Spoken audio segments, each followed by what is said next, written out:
બોલો પરમ પૂજ્ય અમૃત બાપાના મેલડી માત કી જય.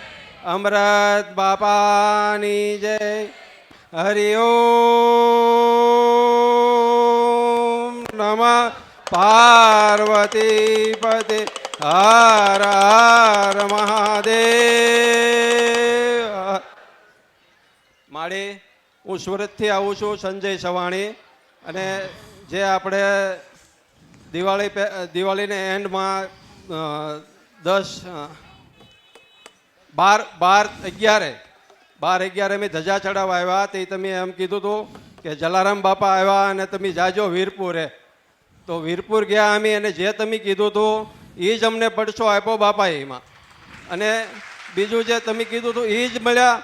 અને બીજું પછી જે અંદર અમે દર્શન કરતા હતા તો દિવાળી એટલી બધી લાઈન ટ્રાફિક હતી, તો ત્યાં વચ્ચે આવી અને બે કિન્નરો આવી અને અમને ભગવા વેશમાં છોકરાને માથે હાથ મૂકી અને દર્શન આપ્યા મારી. અને પછી બીજા અમારા ગામમાં જે જલારામ બાપાના ગુરુભાઈ વાલમરામ બાપા છે, તો ન્યા દર્શને અમે ગયા. તો ન્યાય અમને બાપાએ દર્શન આપ્યા મારી. ખૂબ ખૂબ તમારો આભાર, ખૂબ ખૂબ ધન્યવાદમાં. આવા માળી ક્યાંય નથી જોયામાં. મારા દીકરાને 4.5 વર્ષથી તકલીફ હતી પેટમાં દુખવાની. આખું ગુજરાત ફરી લીધું, બહુ દોડ્યા હતો હું, કોઈ જગ્યાએ ક્યાંય ફરક પડ્યો નહોતો. અહીંયા અમે રવિવાર ભરવાના ચાલુ કર્યા એટલે તરત જ એને સારું થઈ ગયું એમ.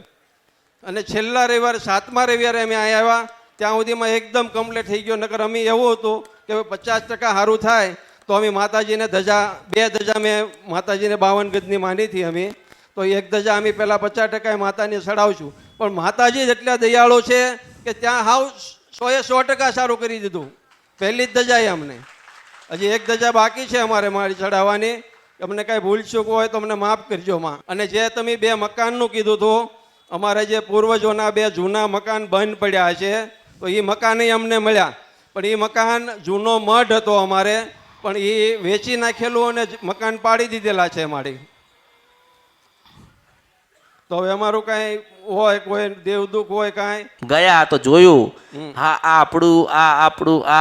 આપણા માતાજીનો મઢ જાણ્યા ને, એમ કહું જાણ્યું ને. જાણ્યા પછી શું કર્યું? પછી જે તમે નૈવેદ્ય કરવાના કીધા હતા જે સુરાપુરાને, એ અમે 300 ગ્રામ ચોખા, 3 શ્રીફળ, એ રીતે 3 વાર અમે દીવો કર્યો. દીવો ચાલુ જ છે દાદાનો. અને શ્રીફળ ને ચોખા રાજી કર્યા ને? હા, રાજી કર્યામાં. જો ભલે